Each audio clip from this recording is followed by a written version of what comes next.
This is a review of algebra, so it's not necessarily something that I would be teaching you from scratch. But let's really quickly read these instructions. It says simplify each expression. Express the answers so that the exponents are positive. So notice how some of these have negative exponents here. In algebra, you can't leave negative exponents in an answer. It says whenever an exponent is 0 or negative, we assume that the base is not 0. That's not that important right now. Okay, so let's go ahead and try a few of these questions. First one that I want to try is number 96. All right, number 96 says that you've got negative 4x squared to the power of negative 1. All right. So the first thing that you're basically going to do here is realize that there is an exponent, right? And each one of these terms inside also have exponents. All right. So what you're supposed to do with this exponent on the outside and the exponents on the inside is you're supposed to multiply them. All right, you're supposed to multiply them. And therefore, here's what it's going to look like. You're going to have negative 4 to the power of negative 1, because 1 and negative 1 make a negative 1 when you multiply them, and x to the power of negative 2. All right, we don't really need that right there, so we'll put that aside. All right, now, next little piece to understand is because both of these terms, both of these little constituents have negative exponents, we're going to turn them into positive exponents. And if you guys recall, we learned this in class the other day. To turn something from a negative exponent into a positive exponent, if it's in the numerator, you put it into the denominator like this, and now the 4 has a positive exponent. And in the same way, the x now also has a positive exponent. Now, please, here's one thing that students tend to confuse. That negative sign is from over here. That negative sign will not go away. Please realize that, okay? That negative sign is going to stick. It's because the rule says that the negative exponents, they change. It says nothing about the negative coefficient changing in that process, all right? Let's try another question here. Let's go to number 100. All right. Number 100, it basically gives you something similar, but it's in a fractional form. Right? It says x to the power of negative 2 multiplied by y, and it's dividing by x times y squared. All right. So students have done this differently in the past. One of the steps that they've generally taken is they've said, well, that x right there has a negative exponent, so let's take care of this first using the same rule that we used in number 96. And that's perfectly good if you wish to do it that way. That actually works. Okay, so what I'm going to do here is I'm going to write down y divided by, and when I bring this x to the bottom, it's going to become x to the power of 2, and it's next to an x, and it's next to a y squared, right? Now, this requires a little bit of a review. If you don't know how variables multiplied and variables divided work, basically here's how things are going to work out for us. Whenever you notice that there are two variables that are the same, they're being multiplied, like this over here. All right, that's a multiplication symbol. What you're supposed to do is you're supposed to add those exponents, right? So we often say multiplication leads to addition. And the second rule, okay, so this is the first rule. The second rule says that whenever you have two variables and they're the same variables and they're being divided, then, as you may have guessed it, you're supposed to subtract those exponents right there. Okay, so let's close this example off. What I'm going to do here is I will take these two, the x squared and the x, and realize again the x has a 1 on it, and I'm going to make that into an x cubed, right? And then if you think about this division rule that I just talked about a moment ago, the y divided by the y squared is basically telling you that the y to the power of 1 is going to subtract the 2 from the bottom. All right, so it's top, always the top minus the bottom. Right, so this is the pattern there. So it's supposed to become y to the power 1 minus 2. And I always get the question is, where exactly does that 1 minus 2 go? Well, first off, realize that that's going to give you y to the power of negative 1. The answer always goes in the top. Okay, the answer always goes in the top there. All right. But then, if you guys think about that negative exponent rule that we just discussed in number 96, you can't have the y having a negative exponent. This is a problem for us. So then what you need to do is you got to take the y and bring it to the denominator. And the next question is, what's left over then in the numerator? Well, nothing is left over, so you just leave a 1 there, okay? I shouldn't say nothing, but basically there's a 1 left over. And so the final answer to number 100 is going to look like this over here, all right? So it doesn't take as long to complete these as it's taking me to narrate these videos and stuff like that. But just, look at the process by which I kind of went through this whole thing. A couple of times and then you'll figure it out. All right. Now, I want to give you really quickly an alternative method to do the same thing. Okay, honestly, this is how I generally do it. Alternative, alternative method. What I generally do is I say, listen, um, there's one y, right? There's one of these y's in the top, and there is two of these y's in the bottom. So what I say, well, logically, what's going to happen if you have a y in the top and you have two y's in the bottom is what's really going to happen is one of these y's will cancel with one of those y's, and so you're left over with 1 over y, right? So if you guys take a look at where that 1 over y came from, that it does two things for you. Number one, it takes care of this division rule. And number two, it also takes care of the negative exponent rule because automatically the place where there are more of that variable, they'll just automatically end up in that particular spot, right? So again, that's just a cool trick to get the job done, and then you don't have to think about the whole top minus bottom thing.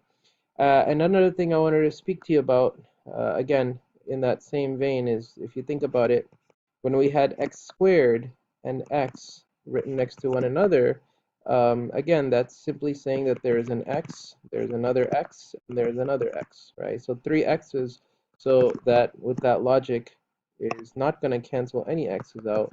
You'll just be left over with an x cubed, and that's why you'll notice that I ended up with x cubed in the denominator, right?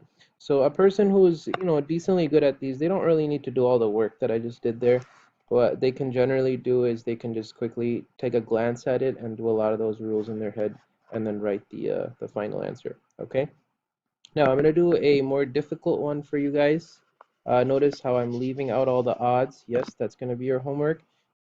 Now, number 102, let's write it down first. It says 4 multiplied by x to the power negative 2 multiplied by y multiplied by z, and all of that has a negative exponent of 1. And then underneath that it says 2 cubed times x to the power of 4 times y. Let me just make sure that's correct. So I don't, okay, cool. All right, now I'm going to go through this a little bit quicker, but again, one of the first things that you want to do is what we did in number 96, is realize that there is a exponent outside of a parenthesis. So what you should do is you should quickly distribute that exponent by multiplying it to the powers, to the exponents on the inside there, okay? That's, by the way, if you're looking for a name for that rule, that's called the power of a power rule. All right, I forgot to mention that earlier. Fair. So here's what we have. All right, this is just my first step. Right, I'll write down 4. and let me do another secondary step while I'm at it, just to save some time, is notice how this x to the power negative 2 has a negative exponent, so where should we put that? Again, it would be a good idea to put it into the denominator, right? Now it's going to look like 4 multiplied by y to the power negative 1. Again, if you don't understand where that came from 1 times negative 1, and that's how we got negative 1 there. And then you're going to have z to the power negative 1 as well. And yes, you're probably thinking, wait, now we have 2 sets of negative exponents. Again, in due time, we'll take care of all that as well. Now, again, more things to deal with while we're still here. Notice that that says 2 cubed. Initially, a lot of students get this wrong. 2 cubed is not equal to 6, all right? 2 cubed is actually 2 times 2 times 2. So that actually makes number 8, all right? So when they say 2 cubed, you want to go ahead and, kind of evaluate that a little bit and write down 8. All right, now, if you guys recall, there was an x to the power of negative 2 that I brought to the denominator, so it's going to become x to the power of positive 2. That sits next to the x to the power of 4 that was already there, and that multiplies to the y. So, really quickly using that negative exponent rule, right? There's a negative exponent. There's another negative exponent. Let's go ahead and bring all of that stuff down. So here's what it's going to look like. You're going to have only a 4 left over in the top, all right? And you're going to have an 8, and then you're going to have an x squared and an x to the power of 4 that are being multiplied. And if you guys think about it, that's the multiplication rule that says multiplication of variables leads to the addition of the exponents. So 2 plus 4 is going to give you the number 6 over there, all right? Now, continuing on with what needs to come to the denominator, notice that the y is going to come to the denominator, so it'll have a positive exponent. It'll sit next to the y that was already there. And then the z comes to the denominator, and that also has a positive exponent, right? So if you are taking a look at this, you'll notice that this is quite repetitive. This y has a power of 1, and so that right there, again, is going to lead to a y squared, right? And the 4 and the 8, let me do that this color here. So 4 and 8, please be careful. Those are not exponents. Please don't start subtracting them. Those are actually coefficients, right? So 4 and 8 can simplify into 1 and 2. So here's what this final answer is going to look like. It's going to be 1 over 2 x to the power of 6 y squared, and that's multiplied by z. Okay, so there you go. That is the answer. So there you go. That's that first exercise that I wanted to go through with you guys. Just a little, a little pointer on number 104 is, you're going to have to do something similar in 104. So just be ready for that. It's not much different than what I've done so far. Again, the 5 and the 1, the 5 and the 6 have exponents of 1.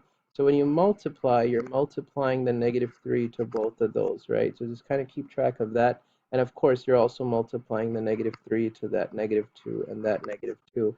And then, you go about simplifying what you... So that is the first objective of this part of the lesson, is your ability to simplify each expression. Be careful of these questions. They're really using tons of different rules from exponents, right? Now what we're going to do is we're going to transition to just a few more questions that, they're a bit simpler, all right? And all it asks you to do is just find the value of each expression. And every single time you just need to put the numbers 2 and negative 1 into those expressions there, right? So I don't foresee this being a major problem with anybody in the classroom and trying to figure this out. So, I'm going to leave that to you guys to sort of just go through these problems, the ones that I've assigned, and just be able to evaluate. Again, that just means put the x's, put the 2 where you see the x's, and put the negative 1 where you see the y's, and just want to just go about it. All right. So this isn't 119, but it's something like 119. Is they'll say, well, I'm going to pick up a calculator, and it says 666. So I'm going to do 666 times 666, right? And that's a lot of math right there, right? So and then do the same thing for the bottom, right? That is not how you do it. Okay, this is not how you do this problem.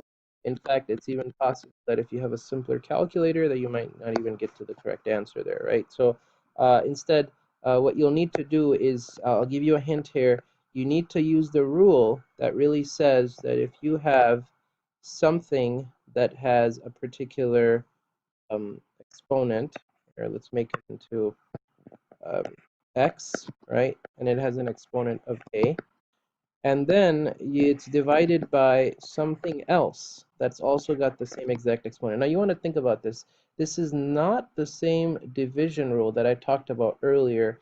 This division rule, right over here, what it was talking about, right, this division rule was talking about if you have the same variables and they have exponents that may be same or different, but you go ahead and you subtract those exponents. So again, the important thing is these are the same variables, x and x. Here, that's not what's happening. The 666 and the 222, those are two different numbers, right?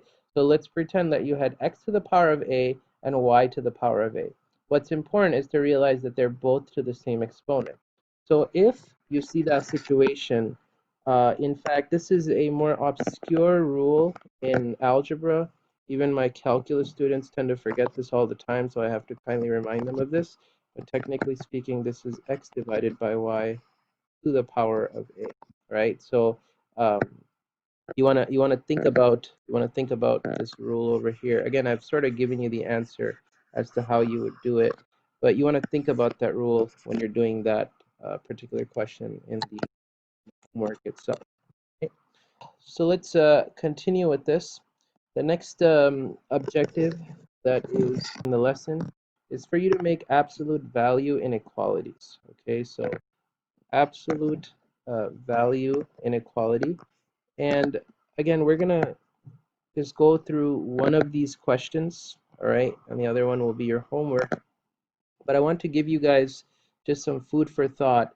If they talk about x is more than 5 units from 2, right? And you need to write it in the form of an inequality that's got an absolute value. Here is really how you write this down, right? So number 142, you begin by making absolute values, all right? You begin by making absolute values. And then what you do is you take this x right here and you place it in this spot, okay? Next, you actually jump over where it says more than 5 and you actually go to where it says the word from.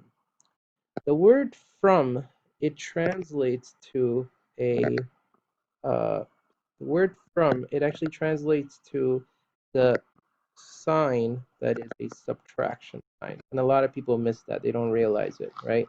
But think about it. If I took $10 from you, right? So whatever you had, you have to subtract $10 from what you had, right? So from actually means subtraction, right? And then what you do is you take this number right here, which is the 2, and um, you put the 2 right over here. So really you begin by writing down absolute value symbols and then you write in x minus 2. Now if you think about that, if that was a negative 2, then if you place a negative 2 next to a subtraction symbol, that would have made a positive. Just think about that, right? Again, that's a particular scenario. I don't want to complicate the problem right now, right? And then now we have to finish this with an inequality. So for that inequality, what you basically need to do is you have to read this part where it says more than 5, right? So more than is the symbol that looks like this right here, and then you write down the number 5. Okay, so that's like several things going on in that simple statement. So let's go to this next problem over here, and it says that in some countries, normal household voltage is 220 volts. All right, so it's 220 volts in some countries. If you go to a different country and you plug something to the outlet in that country, you might actually blow the fuse. It says in some countries, normal household voltage is 220 volts. Now, it says it is acceptable for the actual voltage X, right? So the voltage X, notice where they wrote it. They wrote it right there. To differ from, right? So differ from, as I talked to you about, that's this subtraction symbol. And it says normal by at most 8 volts. So it's interesting where they don't talk about that 220, but they talk about at most 8 volts, and where that actually goes is right here and that inequality. All right, now if you don't understand the inequality at most, like for instance, if I tell you that the most amount of uh, boy, this is so relevant to right now. The most amount of what is that thing that people keep buying these days? Toilet paper.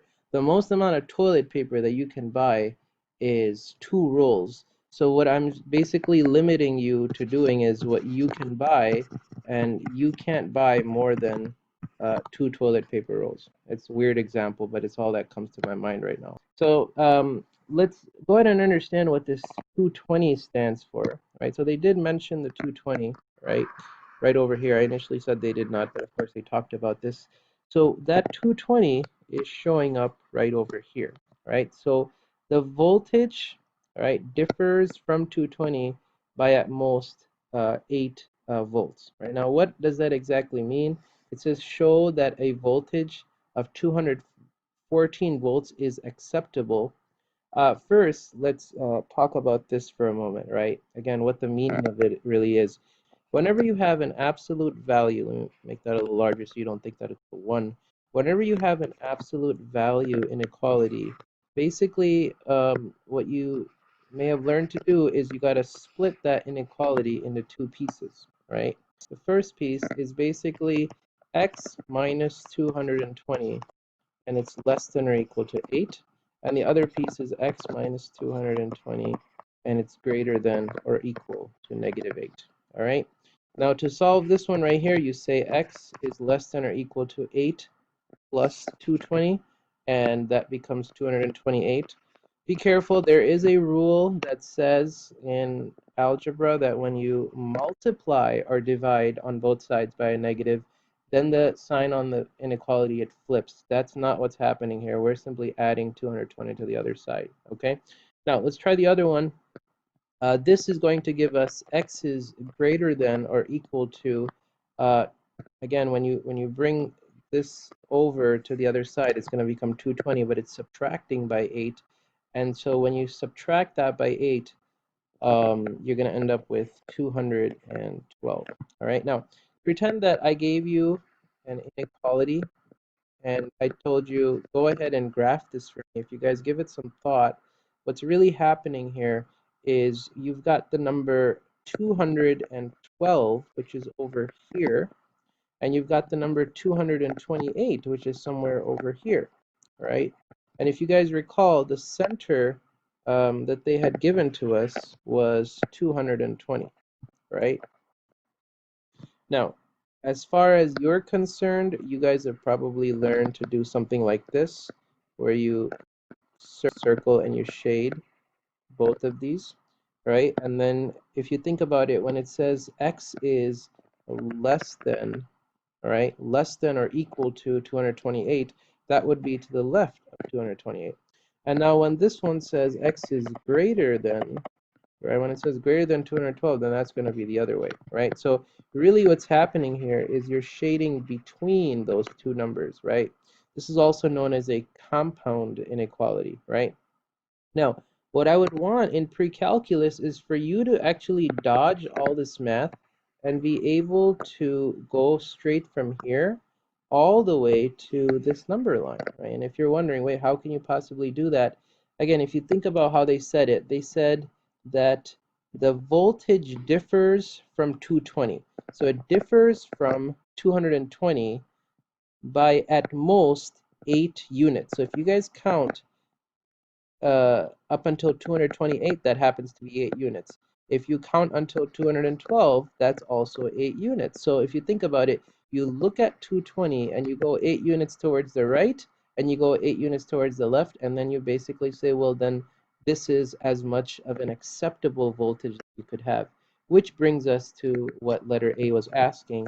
Letter A says, show that a voltage of 214 volts, right? So if the voltage is 214, is that acceptable, right? Now, if you guys think about it, the number 214 does, right, does it fall within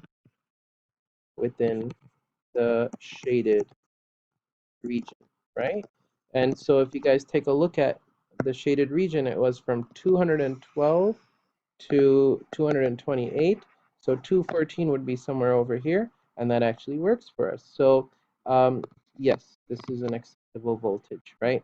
By the same token, now if you think about 209, you know, that's the next question. But this time it's saying that show that it's not acceptable. And again, if you take a look at the number 209, 209 would be what? It would actually be to the left of 212. So it would not fall within the region. In other words, if you put that into an outlet of that certain country, it's not going to work for you. Okay, so again, I'm not going to write this, but I'm just narrating it to you, is it does not fall within that shaded region, and therefore it's not an acceptable voltage. Okay. Now, the next thing that we're going to talk about is some things you need to know from geometry. This shouldn't be a massive exercise for you, but you know, you can find some tricky stuff in pre-calculus when it comes to geometry as well. So we're going to try number 38 here. Your job is to find the area of the shaded region, right? So basically what I want to do, I'll just do the problem here, is I want to find the area of the square, right? I'll find the area of the square, and what I'll do is I'll subtract the area of the circle, right? Seems pretty simple. We did so many of these in geometry, and that'll give me the area of the region, right? Let's call it A region that I'm looking for, right? The blue region. Now, the area of a square, that seems quite straightforward. Area of a square is side squared. So in this situation, that would simply be 2 squared, which is equal to 4. So that takes care of that. But when you want to find out the area of the circle, you got to think about it. So here is that circle, and you want to think to yourself, well, the area of a circle requires the radius squared multiplied by pi, right? And so the radius in this situation of this circle would actually be 1. And because of that, what you basically end up with is minus pi 1 squared, right? Now let's try something a little bit more difficult and challenging, which is number 40. And what number 40 does, it initially, you know, to everybody, this is like, wait, that's so simple. I just do the, you know, the same thing. But if you guys give it some thought, what's really happening is now they got the square, and it's inscribed of that circle right there, right? Or you can say the circle is circumscribed around the square. Now, you know, what do you do in this situation? Well, again, what I'll do, right? What I'll do is I'm gonna find the area of the circle this time, and I'll subtract the area of the square. And once again, that'll give me the area of the region that I'm looking for, all right?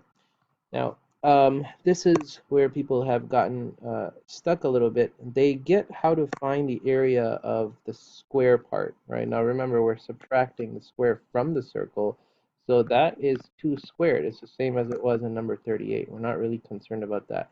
But the question is, you know, what is the area of the circle then, right? Because I technically don't know the radius of the circle, and no, the radius of the circle is not equal to 1. Just give it some thought. Because if you went from here to here, that would have been good, but that you can't say that that's equal to 1, right? So we need some other technique to do this. Make a diagonal in that square, and this is very important. Okay, this is very important for you to make this connection here. But if you guys think about this, what's really happened is when you take a square and you cut it into two, and diagonally, what really you get is this 45, 45, 90.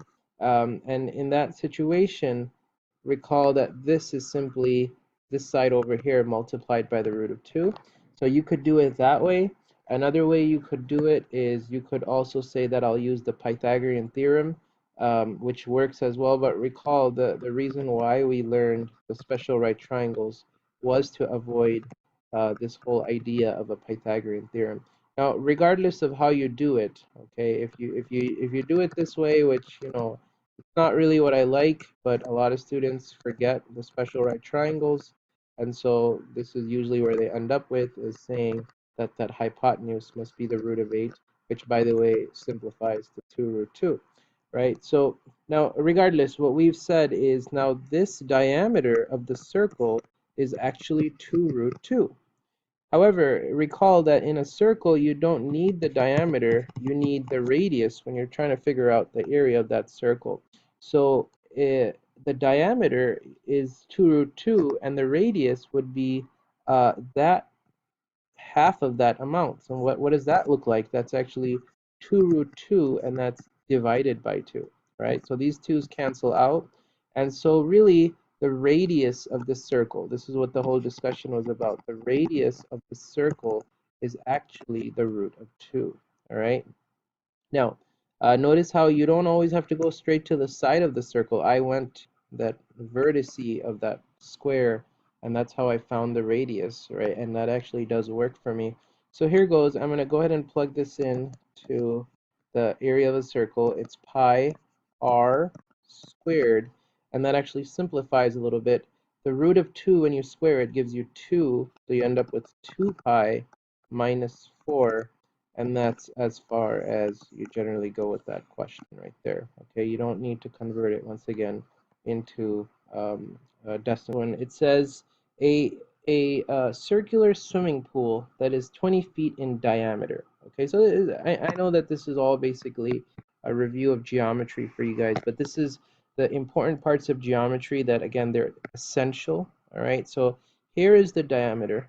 It is 20 feet of that circle. Now, please remember that if the diameter is 20 feet, the radius is what? It's actually 10 feet, right? And it's enclosed by a wooden deck that is 3 feet wide. Now, what does that actually look like? That means if you start from this point, that's a color. You start from this point over here, that's a pretty bad color too, but whatever. That right there is 3 feet, okay? From the edge of, anywhere on the edge of that pool to the end of that, the deck, it's really 3 feet, okay? So what it says is, can you find us the area of the deck? Right? So what is the area of the deck? All right, now get to thinking what's really happening in number 50 here is here's our pool. We're not interested in the pool, right? Here's the outer edge of our deck, right? What we're really looking for, if you think about the question they just asked, we're looking for this area. Right? We're looking for this area. So I want you to think about to yourself, how would you find that area there, right? So here's some thought. Let's say that we look at the big circle and we look at the small circle, right? So what I'm going to do here is if I can find the area of the big circle, right, the outer circle, and I can find the area of the inner circle or the small circle, what I'll do is if I subtract out, right, if I subtract that out, I'll get the area of that. See how I did that, right? Now, let's go ahead and really quickly run through this. So again, the diameter of the outer circle was never given to us, right? Nor was the radius. So you want you to think about if we were given that this piece right here is 10 and that piece right there is 3, then in fact, the radius of that bigger circle is actually going to be 13 feet.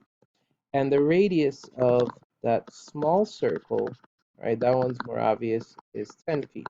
So when we're talking about taking the bigger area and subtracting the smaller area, what does that really look like? What we're basically going to do is we're going to do pi, the radius of the bigger circle, squared, minus pi, the radius of that smaller circle, squared, right? So you're going to get 13 squared is, I believe, 169, all right? And 10 squared is 100 pi. And again, notice how I'm just keeping everything in pi. That's how we do it in upper level math, and you end up with an answer of 69 pi. So that is the area of the deck, right? Now, the second piece says how much fence is required to enclose the deck, right? Now, please understand what that question is saying before you start making any conclusions. What they're really saying here, I shouldn't say area, but this distance around that fence, right? So I'm trying to color it in orange, but it's not really working for me too well. But this distance around it, that's the fence, right? So how much of that fence do we actually need? Now, if you really think about it, that's a question about circumference, right? That when you want a length of something, that's not an area, that's a circumference of it or a perimeter of it if it was a four-sided or a five-sided shape, right? This is a circle, so we simply call it circumference. So this is not too much more work. All you got to realize is circumference is equal to 2 pi r or pi d. And as we talked about, the radius of that bigger circle, because that's the one we want, that bigger circle, right? That bigger circle is the one that tells us what the fence is going to look like, because the fence is not going around the pool. That would be ridiculous, right? How do you get into the pool then? Really, the fence is around the deck, right? So we need the radius of that bigger circle. And just really quickly, that's going to become c is equal to 2 pi times 13, right? Which is going to give you 26 pi, right? And you would essentially be done with that, okay? So there's that.